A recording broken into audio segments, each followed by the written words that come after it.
ஏன் பிள்ளைக்கு ஒரு நோய் வரக்கூடாதுன்னு பாதுகாத்து கொள்றதுக்காக அந்த பிள்ளையில இருக்கிற பாசத்தால தான் ஊசி போட்டு போடுறான்.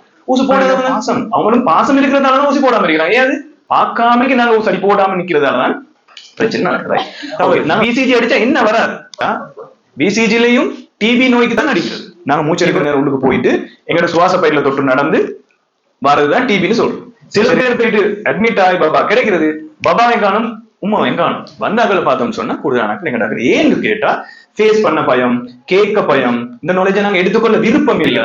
எங்க வீட்டுக்குள்ளே இது நடந்தா ஓகேன்னு யோசிச்சீங்கன்னு சொன்னா பிசிஜி அடிச்சு கொள்ளுங்க. நீங்க போயிட்டு அக்குறல டெங்கு 35 இருக்குது, டிபி 35 இருக்குது.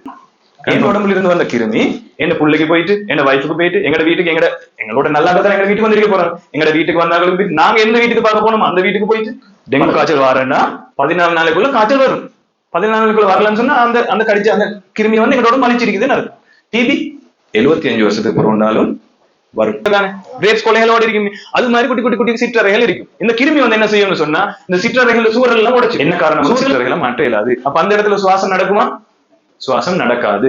இவங்க சுவாச பயம் உள்ளவர் செய்யற வேலைகள்ல ஆதி பெர்ஃபார்மன்ஸ் தான் இவங்கள்ட்ட இருக்கும். நான் சொல்றது விளங்குதா? தொழில் செய்யறதுல இருந்து பபா கிடைக்கிறதுல இருந்து வீட்டு வேலை செய்யறதுல இருந்து எல்லாமே பெர்ஃபார்மன்ஸ் பாதியாகும்.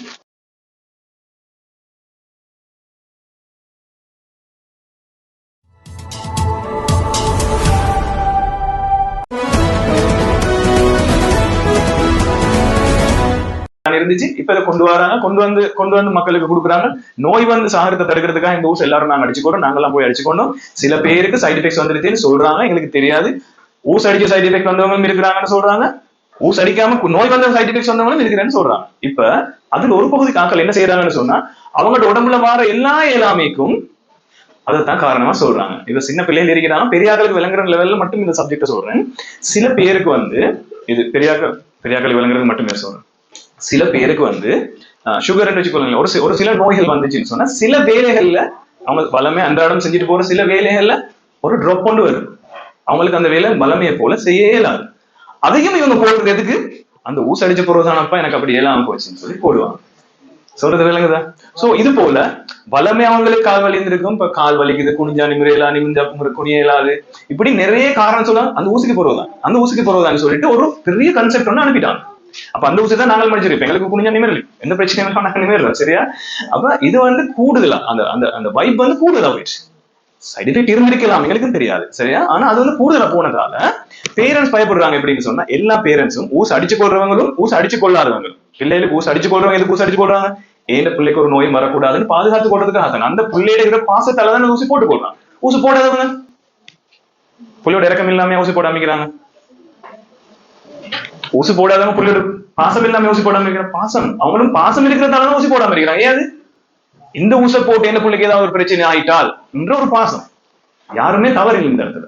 எனக்கு இருக்கிற தவறு என்னது? இதை பத்தி நாங்க தேடி பார்க்கல, இதால என்ன நலவு நடக்குதுன்னு நாங்க பார்க்கல. பார்க்காமக்கு நாங்க சரி போடாம நிக்கிறதால தான் பிரச்சனை நடக்குது. ஓகே, நாங்க வேக்சின் பிரிவென்டபிள் டிசீஸ்ன்னு சொல்லி வர நேரம் முதலாவது வந்து எங்க லிஸ்ட்ல நாங்க முதலாவது பார்க்க நேரம் ஒரு பிள்ளை பிறந்த உடனே முதலாவது எந்த ஊசி போடுவாங்க? புள்ள பிறந்து 24 மணி நேரத்துக்குள்ள ஊசி வந்து போடுவாங்க. என்ன ஊசி? பிசிஜி போடுவாங்க. ஏன் பிசிஜி போடுவாங்க? நோய் தடுப்புன்னு நினைச்சிட்டு இருக்கிறோம். இப்ப நான் ஒவ்வொரு இடத்துலயும் இந்த சப்ஜெக்ட்டுக்கு மேலதிகமா ஒரு சப்ஜெக்ட் கழிச்சிட்டு போய் இன்னைக்கு நாங்க இதை மட்டும் கழிச்சாலே நாங்க சக்சஸ் தான். சரியா? நிறைய பேருக்கு ஒரு ஐடியா இருக்குது எப்படின்னு சொன்னா நோய் வராம இருக்கிற இந்த ஊசி பிசிஜி அடிக்கிறோம் தானே, பிசிஜி அடிச்சா அந்த பிள்ளைக்கு நோயே வராதுன்னு நினைக்கிறான். பிசிஜி அடிச்சா நோயே வராதுன்னு நினைக்கிறது சரியா தவறா? தவறு. பிசிஜி அடிச்சா என்ன வராது? ஒரு வேக்சின் உருவாக்குறது ஒரு நோய்க்கு, அந்த நோய் மட்டும் தான் வராது. சரியா? மத்த நோய் எல்லாம் வர வாய்ப்பு இருக்குது. சரியா? மத்த நோயாளி எங்களை பக்கத்துல இருந்தாங்கன்னா அவங்க மூலமா தொட்டு எங்களுக்கு வர வாய்ப்பு இருக்குது. சோ நாங்க சில வீடுகளை போயிட்டு கலைக்கிற அவங்க என்ன சொல்லுவாங்கன்னு சொன்னா ஊசி அடிச்சு ஏன புள்ளி எதனால நோய் சாலி காய்ச்சல் தடுப்பு எந்த நேரம் வந்துட்டு மத்த புள்ளி 4 புள்ளிக்கு ஒண்ணும் இல்லை, ஒரு ஊசி அடிச்சுல அவங்க நல்லா இருக்கிறாங்கன்னு சொல்லுவாங்க. அந்த புள்ளையோட உடல் நிலைமை வேற, அந்த புள்ள சாப்பிடுற சாப்பாடு ஒவ்வொருத்தர ஜெனடிக்ஸ் வேற தானே. எனக்கு சுகர் வருதுன்னு சொல்லி சாருக்கு சுகர் வரணும் கட்டாயமா இல்லையே? விளங்குதா? சோ ஒவ்வொருத்தரோட உடல் நிலைமை உடல் வலிமை அவங்க பிறந்த நிலைமைகள் வேற, ஜெனடிக்ஸ் வேற. சரியா? தொற்று நோய் வர்றதுக்கு எதிர்ப்பு சக்தி அவங்க உடம்புல ஒவ்வொருத்தரோட எதிர்ப்பு சக்தி ஒவ்வொரு விதமா இருக்கு. சரியா? இப்ப எனக்கு வந்து பிசிஜி அடிச்சா பிசிஜிலையும் டிபி நோய்க்கு தான் அடிக்கிறது. டியூபர்குலோசிஸோட காச நோய் சைரோகம்னு சொல்லுவோம், இந்த நோய்க்கு எதிராக தான் அடிக்குது. ஆனா இந்த ஊசி அடிச்சாலும் காச நோய் வரும். அப்ப எதுக்கு இந்த ஊசி அடிச்சு கொள்ளணும்? உங்களுக்கு இப்படி ஊசை பத்தி யாரும் சொல்லி தந்திருக்கிறாங்களா? இல்ல. பிசிஜி அடிச்சா நோய் வராதுன்னு தெரியும். அது பிள்ளைன்னு இப்ப நான் சொன்னேனா இல்லையா? பிசிஜி அடிச்சாலும் நோய் வரும். என்ன நோய் வராது? டிபி மட்டும் வராது, டிபியும் வரும். இப்ப நான் சொல்றேன் டிபியும் வரும். அப்ப எதுக்கு இந்த ஊசி அடிக்கிறது? பிறந்த பிள்ளைகளுக்கு வந்து பிறந்த ஒரு வருஷத்துக்குள்ள டிபி நோய் வரும்னு சொன்னா, டிபி நோய் வந்தா நார்மலா ஆகுது எங்கிட்ட சுவாச பைக்கு. யாரோ ஒரு டிபி நோயாளி வந்து தும்முற நேரம், இருமுற நேரம், சிரிக்கிற நேரம், வாயிலிருந்து வர சனி துணிக்கை, லெஜி துணிக்கை மூலமா வெளியில வர கிருமி எங்கட உடம்புக்குள்ள நாங்க மூச்சு எடுக்கிற நேரம் உள்ளுக்கு போயிட்டு எங்கட சுவாச பையில தொட்டு நடந்து வரதுதான் டிபின்னு சொல்றோம். சரியா? சுவாச பைக்கு வந்து அந்த பிள்ளைக்கு பெருசா பிரச்சனை ஒன்றும் இல்லை, காப்பாத்தி கொள்ளலாம். ஆனா இந்த டிபின்னு சொல்ற நோய் எங்கட நகம், எங்கட முடி, எங்கட பல்லு, இது மூணும் தவிர உடம்புல எந்த இடத்துல வேணும்னாலும் வரையிலும். தோல்ல வரையிலும், கண்ணுல வரையிலும், குடல்ல வரையிலும், ஈரல வரையிலும், ஹார்ட்ல வரையிலும், லங்ஸ்ல வரையிலும், கிட்னில வரையிலும், எலும்புல வரையிலும், முள்ளு, எதுல வேணும்னாலும் வரையிலும். சோ எங்கட மூளையில ஒரு அங்கம் இருக்குது எங்க உடம்புல, மூளையிலையும் வரையிலும். மூளையில வரும்னு சொன்னா இந்த பிள்ளைகள் உண்டு கன்ஃபார்மா இறந்து போயிடுவாங்க, மூத்தா போயிடுவாங்க. அப்படி இல்லைன்னு சொன்னா உயிரோடு இருப்பாங்க, அவங்களுக்கு எலும்பு இயலாது, நடக்க இயலாது, அந்த மூளை வளர்ச்சி குறைஞ்ச புள்ளியா இருப்பாங்க. சோ பிசிஜி நாங்க அடிக்கிறோம். இப்ப எதுக்கு பிசிஜி அடிக்கிறோம்னு தெரியுதா? நோய் வராம இருக்க அடிக்கிறோம் இல்ல, நாங்க சரியா ஸ்பெசிபிக்காக விளங்கிக் கொள்ளணும். ஸ்டூடெண்ட்ஸ் இருக்கிறீங்க தானே, நீங்க விளங்கிக் கொள்ளணும். பிசிஜின்னு எதுக்கு அடிக்கிறோம் சொல்றது நல்லா தெரிஞ்சிருக்கும். எதுக்கு அடிக்கிறோம்? டிபின்னு சொல்ற நோய்க்கு எதிராக தான் அடிக்கிறோம். டிபியில நிறைய வகைகள் இருக்குது, அதுலயும் மூளைக்கு டிபி நோய், டிபி கிருமி மூளைக்கு போயிடக்கூடாம இருக்கிறது தான் இந்த ஊசி அடிக்கிறது. சரியா? ரைட். இப்ப இந்த வேக்சின், கொரோனா வேக்சின் போற டாக்டர் என்ன செய்யறாங்க? பபா கிடைக்கிறதுக்கு ஹாஸ்பிட்டலுக்கு போறே இல்லை, போனா பிசிஜி அடிச்சுக்கோன்ற. சில பேர் போயிட்டு அட்மிட் ஆகி பாபா கிடைக்கிறது, பாபா எங்கானும் உமா எங்கானும். சரியா? எங்க அப்படியே வெளியில போற மாதிரி புள்ளி தூக்கிட்டு அப்படியே மாறி வந்துடுவான். இப்படி மாறி வந்தாக்களை லிஸ்ட் எடுத்து பார்த்தோம்னு சொன்னா 190 தான் எங்களை தான் இருக்கிறாங்க. மாறி வரான 100 பேர் மாறி வரது இல்ல, ஒரு 2-3 பேர் அப்படியே மிஸ் ஆகி வந்துடுவாங்க. வந்தாக்களை பார்த்தோம்னு சொன்னா கூடுதலான எங்க டாக்டர். ஏன்னு கேட்டா ஃபேஸ் பண்ண பயம், கேட்க பயம், இந்த நாலேஜை நாங்க எடுத்துக்கொள்ள விருப்பம் இல்ல. இப்ப சொல்லி தந்தது எங்கட வாப்பாவே, சொல்லி தந்தது எங்கட நானாவே, எங்கட சாச்சாவே, பெரியப்பாவே, அவங்களே சொல்லி தந்த ஊசி அடிக்க வானமாக சொல்லி தந்திருக்கிற அவங்களே வீட்டுக்கு போயிட்டு அவங்கள ஃபேஸ் பண்ணணுமே. அதனால நாங்க என்ன செய்யறது, இப்படி தவறான வேலைகள் எடுத்து செஞ்சு கொள்றோம். சரி, இந்த ஊசி அடிக்கணுமா தேவையா? அடிக்காம இருந்தா எல்லாருக்கும் இந்த நோய் வந்து எல்லா பிள்ளைகளும் மூத்தா போய்த்துடுவாங்க, எல்லா பிள்ளைகளும் மூல வராதுன்னு இல்ல. லட்சத்துல ஒருத்தருக்கு இந்த வேலை நடக்கலாம். அது எங்கட வீட்டுல நடந்தா எனக்கு ஓகேயா? 1 லட்சத்துல ஒரு பிள்ளைக்கு நடக்குது, அப்புறம் 1 லட்சம் பேர் அடிக்கிறோம். எங்கட வீட்டு பிள்ளைக்கு இது நடந்தா ஓகேயான்னு யோசிச்சீங்கன்னு சொன்னா பிசிஜி அடிச்சு கொள்வீங்க நீங்க போயிட்டு. சரியா? பிசிஜி அடிக்கிறதுல முக்கியத்துவம். ரைட். இதுதான் டிபின்னு சொல்றது. நிறைய பேர் டிபின்னு சொன்னா அந்த இருமுறது. டிபின்னு என்னன்னு தெரியுமா? காசநோய் என்னன்னு தெரியுமா? கதைக்கணும். பேரண்ட்ஸ், டீச்சர்ஸ் காசநோய்னு சொன்னா டீச்சர்ஸ் கேட்டு அவங்களை கஷ்டப்படுத்தப்படாம். பேரண்ட்ஸ் சொல்லுங்களேன், காசநோய்னா என்ன? ஓ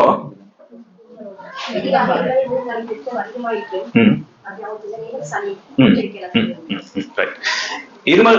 முதலாவது நான் என்ன சொன்னேன், சுவாச பைக்கு தான் இந்த நோய் வரப்போகுது. சுவாச பைக்கு இந்த நோய் வந்துச்சுன்னு சொன்னா நாங்க நோமலா சொல்றோம், சதி திருக்கிட்டு வர பாவத்தின கேன்சர். 2 கிழமைக்கு மேலதிகமா ஒருத்தருக்கு தடுமல் இருக்குன்னு சொன்னா டிபியா இருக்கலாம். சரியா? அவருக்கு சாப்பாடு கேமாருச்சு, அதாவது வந்து சாப்பாடு சாப்பிடுறதுக்கு விருப்பம் இல்ல, தொடர்ந்து சாப்பாடு சாப்பிட விருப்பமே இல்லாம இருக்குதுன்னு சொன்னா டிபியா இருக்கலாம். அதுக்காக சாப்பிட எல்லாம் சொல்ற எல்லாம் டிபி இல்ல, மெலிஞ்சிட்டு போறது எல்லாம் டிபி இல்ல. ரைட்? தொடர்ந்து சளி இருக்கும், இருமிட்டே இருப்பாங்க. அப்ப அடுத்து பக்கத்து விட்டாத ஒருத்தர் எந்த நேரம் இருமிட்டு இருக்கிறான்னு சொன்னா அந்த மனுஷன் டிபின்னு சொல்லிட்டு அவரை ஒதுக்குறது இல்ல. ரைட்? இருக்கலாம். ரைட்? அடுத்தது இருமுறை நேரம் வந்து சளி வருதுன்னு சொன்னா டிபியா இருக்கு, இந்த சளி வரும், ரத்தம் வருதுன்னு சொன்னா டிபியா இருக்கலாம். இரவு நேரத்துல வந்து லேசா காய்ச்சல் வருதுன்னு சொன்னா லேசா உடம்பு சுடுது, மேல் சுடுது போல இருக்குது, தொடர்ந்து டிபியா இருக்கலாம். ரைட்? இதெல்லாம் நடக்கிற நேரம் சாப்பாடு சாப்பிட விருப்பம் இல்லை. இப்ப என்ன நடக்க போகுது, எங்க உடம்பு மெலிஞ்சிட்டு போயிட்டு முள்ளு கூடு மட்டும் மிஞ்சும். சரியா? அது டிபியா இருக்கலாம். அப்படி இருந்தா என்ன செய்யலாம்? மருந்து இருக்குதா இல்லையா? இருக்குது. ஆரம்பிச்ச இடத்துல நான் இப்போ ஒரு 10 நிமிஷமா கழிச்சிட்டு இருக்கேன். அப்ப இது நான் ஏன் இந்த லுக்மானியா காலேஜ்ல ஆரம்பிச்ச இடத்துல இதே இடத்துல சுத்தி வரணும், உங்களுக்கு கேள்வி ஒன்று வரணுமே. இன்னும் நிறைய ஊசி அடிக்கிறோம் தானே, ஏன் இந்த இடத்துல சுத்தி வரணும்னு யோசிக்கிறீங்களா? அக்குறுநில இன்னைக்கு வரைக்கும் இதுவரைக்கும் கன்ஃபார்ம் பண்ணப்பட்ட டெங்கு, இலங்கையில கூடுதலா பரவுற நோய் எது? டெங்கு. அக்குறுநில கூடுதலா பரவுற நோய் எது? அக்குறுநில டெங்கு 35 இருக்குது, டிபி 35 இருக்குது, கன்ஃபார்ம் பண்ணப்பட்ட. அக்குறுநில டெங்குக்கும் கர சட்டன்னு சொல்லுவாங்களே, கர சட்டம் தெரியுமா? தோலுக்கு தோல் ஃபைட் பண்ணி கொண்டு நீ முந்தியா போற நோய்கள் 2 தான். ஒன்று டெங்கு, அடுத்தது டிபி. டெங்கு கண்ட்ரோல் பண்ணலாம், எந்த பிரச்சனையும் இல்லை. இங்க இந்த ஏரியால எங்க டெங்கு வந்துச்சு நான் 2 வீக்ஸ்க்குள்ள கண்ட்ரோல் பண்ணிக்கலாம், எந்த இஷ்யூவும் இல்லை. பட் சுத்தி உள்ள எல்லா எமோஷனும் டெங்கு கூடுதலா இருக்குது, அக்குறுநில டெங்கு குறைவா தான் இருக்குது. எங்கட எங்களோட சிஸ்டம் நாங்க சரியா செஞ்சுட்டு போறோம். ஆனா டிபியை கண்ட்ரோல் பண்ண இயலாது. டிபியை பத்தி நான் இன்னும் கதைக்கிறேன். இப்ப ஏன் டிபியை பத்தி என்ன கதைக்கிறேன் தெரிஞ்சுக்கொள்ளணும். டிபி கூடுதல் வர ஏரியாவில் ஒரு ஏரியா தான் துணுவில பிஹெச்ஐ ஏரியா. சரியா? டிபி யாருக்கு வரும்?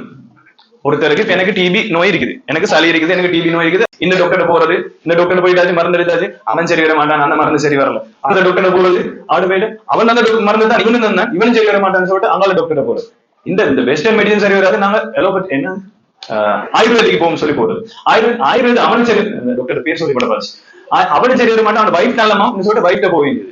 இந்த வைஃபும் சரியில்லாமனு சொல்லிட்டு இன்னொன்று ஹோமியோபதி, அவர் குளிச்சு எல்லாம் தருவாரா சரி ரெண்டு போயிடுது. இப்படி சுத்தி அடிச்சுட்டு வர நேரம் என் உடம்புல இருந்து வந்த கிருமி என்ன பிள்ளைக்கு போயிட்டு, என்ன வைஃபுக்கு போயிட்டு, எங்க வீட்டுக்கு எங்களோட நல்லா தான் எங்க வீட்டுக்கு வந்திருக்க போறோம். எங்க வீட்டுக்கு வந்தாலும் நாங்க எந்த வீட்டுக்கு பார்க்க போனோம் அந்த வீட்டுக்கு போயிட்டு பரவாயில்ல. ரைட்?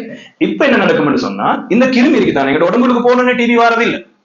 இப்ப நான் என்ன பிள்ளை, இப்ப எனக்கு சும்மா யோசிக்கொள்ள, எனக்கு ஒரு 5 வயசு புள்ளியோண்டு இருக்குது, நான் புள்ளைய வச்சு கொஞ்சம் கொண்டு இருக்கிறேன், எனக்கு டிவி இருக்குது, நான் மௌத்தா போயிட்டேன் ஒரு காலத்துல. இப்ப என் 5 வயசு பிள்ளைக்கு இப்ப 80 வயசு ஆயிடுச்சு. எத்தனை வருஷம் கேப்? 75 வருஷம் கேப். டெங்கு கிருமி ஒன்று எங்க உடம்புக்கு போனா 14 நாளைக்குள்ள காய்ச்சல் வந்து டெங்கு வரும். அது வரலன்னா வராது. டெங்கு காய்ச்சல் வரேன்னா 14 நாளைக்குள்ள காய்ச்சல் வரும். 14 நாளைக்குள்ள வரலன்னு சொன்னா அந்த அந்த கடிச்ச அந்த கிருமி வந்து எங்க உடம்பு அழிச்சிருக்குதுன்னு அர்த்தம். டிபி 75 வருஷத்துக்கு பிறந்தாலும் வரும். நான் சொல்றது விளங்குதான்? வரும். வந்தா இப்ப நான் சும்மா யோசிங்க, வீட்டுல பெரிய ஒருத்தருக்கு வந்துருச்சுன்னு சொன்னா வாப்பாக்கு வந்தா மருந்துக்கு போக டைம் இல்ல, இருக்கு ஓடிட்டே இருக்கணும், கடையை திறக்கணும், மோலுக்கு போகணும், ஜப்பான் போகணும், அதெல்லாம் பிரச்சனை இருக்கு. உமாக்கு வந்தா வாப்பா வேலைக்கு போயிட்டு உமா வீட்டெல்லாம் பார்த்து கொள்ளணும். பிள்ளைக்கு வந்தா வெள்ளனைக்கு ஸ்கூல், அந்த பிற டியூஷன், அங்கால ஜூம் கிளாஸ், அங்கால ஹோம்ஒர்க், இப்படி செஞ்சுட்டு இருந்தா கடைசி வரைக்கும் லேட்டா டிலே ஆகித்தான் போவாங்க. கேர்ள்ஸுக்கு வந்துருச்சுன்னு சொன்னா பக்கத்து ஊர்ல சொல்லுவோம், மேல அடுத்து விடுதாத்தோ யாருக்குமே சொல்லல, சொன்னா டிவின்னு சொன்னா மாப்பிள்ள தர மாட்டான். சரியா? ஆம்பளை கூட எனக்கு டிவின்னு சொல்லி கேட்டு போயிடுன்னு சொன்னா பொண்ணு கொடுக்க மாட்டான். சீரியஸ். இதால இந்த நோயை நாங்க மறைக்கிறோம். ரைட்? முதல் விஷயம். ரெண்டாவது விஷயம், நாங்க வீடு கட்டுவோம். நாங்க வீடு கட்டுற நேரம் வந்து நாங்க பிளான் வரைய மாட்டோம், பர்மிஷன் எடுக்க மாட்டோம், காசு கொடுத்து யாரும் சரி, அதுக்கு நாங்க என்ன சொல்லுவோம், 16% சொல்லுவோம் இல்லையா, கொடுத்து எல்லாம் செஞ்சு கொள்வோம். செஞ்சு கொண்டுட்டு என்ன செய்வோம், வீடு பெருசா இருக்கும், மாளிகை போல வீடு இருக்கும். வீட்டுல இப்ப நார்மலா ஒரு தஜ்ஜால் வந்தாலும் நேரா வீட்டுக்குள்ள போற சைஸ்ல கதவு ஜன்னல் எல்லாம் வச்சிருப்போம். ஆனா நாங்க எப்ப திறப்போம், வீடு கழுவுறப்ப அது எப்ப ஊடு கழுவுற பெருநாள் வந்தா மறுவா நோம்பு வந்தா தான் ஊடு கழுவுற, ஊடு கழுவினா தான் ஜன்னல் திறக்குற, ஜன்னல் திறக்குற நேரம் தான் கர்டன் கலக்குற, அப்ப மட்டும்தான் ஊடு வெளிச்சமா இருக்கு. மற்றபடி என்ன செய்யறோம், ஃபுல்லா போட்டு மூடி இருட்டுக்குள்ள இருக்கும். ரைட்? ஆமா.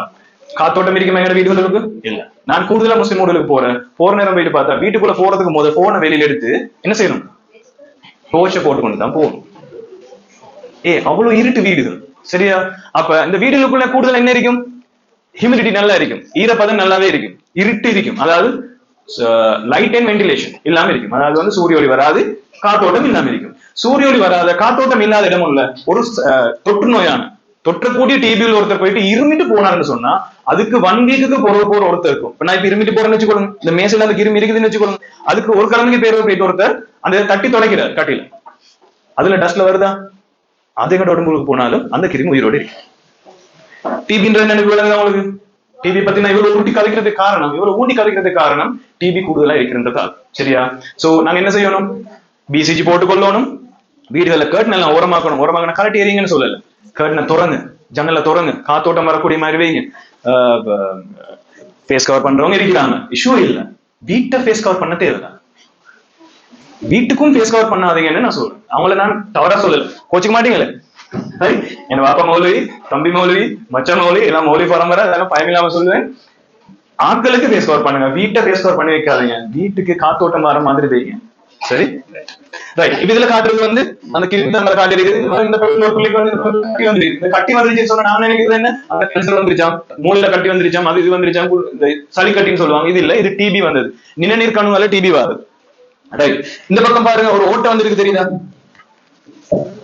இந்த ஓட்டை ஒன்று தெரியுதா? ரைட். அந்த ஓட்டை வந்திருக்கிறது எப்படின்னு தெரியுமா? எங்கட சுவாச பை வந்து கிரேப்ஸ் கண்டிருக்கிறீங்க தானே?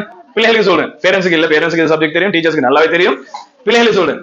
எங்கட சுவாச சிற்றறைகள் இருக்குது. எங்கட சுவாச பையில சுவாச சிற்றறைகள் இருக்கு. சிற்றறைகள்னா நாங்க சும்மா ஒரு உதாரணத்துக்கு எடுத்தோம். கிரேப்ஸ் கண்டிருக்கீங்க தானே, கிரேப்ஸ் கொலைகளோட இருக்கு, அது மாதிரி குட்டி குட்டி குட்டி சிற்றறைகள் இருக்கு. இந்த கிருமி வந்து என்ன செய்யணும்னு சொன்னா இந்த சிற்றறைகள் சூழல் எல்லாம் உடைச்சு, சூழல் எல்லாம் உடைச்சா இப்ப நாங்க நார்மலா ஒரு வீடு யோசிங்க, வீட்டுல ரூம் எல்லாம் இருக்குது, ரூம்ல செவரெல்லாம் உடைச்சிட்டு போனா வீட்டுக்கு பதில் என்ன இருக்கும், பெரிய ஹோல் ஒன்று இருக்கு. அந்த ஹோல் தான் அது. இப்படி ஹோல் ஒன்று வந்துடுச்சுன்னு சொன்னா, இந்த ஓட்டை ஒன்று எங்கட சுவாச பையில வந்துருச்சுன்னு சொன்னா அந்த ஓட்டைய திருப்பி சிற்றறைகளை மாற்ற இயலாது. என்ன காரணம்னு சிற்றறைகளை மாற்ற இயலாது. அப்ப அந்த இடத்துல சுவாசம் நடக்குமா, சுவாசம் நடக்காது. இப்ப இன்னைக்கு இவங்களுக்கு 2 சுவாசப்பை இருக்குது, ரெண்டுலயுமே மேல் பகுதி முடிஞ்சிருச்சு. இப்ப ஒரு சுவாசப்பை இருக்கிற அளவு தானே, இந்த பக்கத்துல பாதி அந்த பக்கத்துல பாதி. 2 சுவாசப்பையும் உள்ளவர் செய்யற வேலைகள்ல பாதி பெர்ஃபார்மன்ஸ் தான் இவங்கள்ட்ட இருக்கும். நான் சொல்றது விளங்குதா? பிள்ளைகளுக்கு கொஞ்சம் விளங்கும், பெரியாக்களுக்கு நல்ல விளங்கும்னு நினைக்கிறேன். பெர்ஃபார்மன்ஸ் பாதி தான் இருக்கும். வாழ்க்கையில எத்தனையோ விஷயங்கள் இருக்கு, தொழில் செய்யறதுல இருந்து, பபா கிடைக்கிறதுல இருந்து, வீட்டு வேலை செய்யறதுல இருந்து எல்லாமே பெர்ஃபார்மன்ஸ் பாதியாகும். ரைட், அடுத்தது போலியோமைலைட்டிஸ். போலியோ ஊசி அடிக்கிறது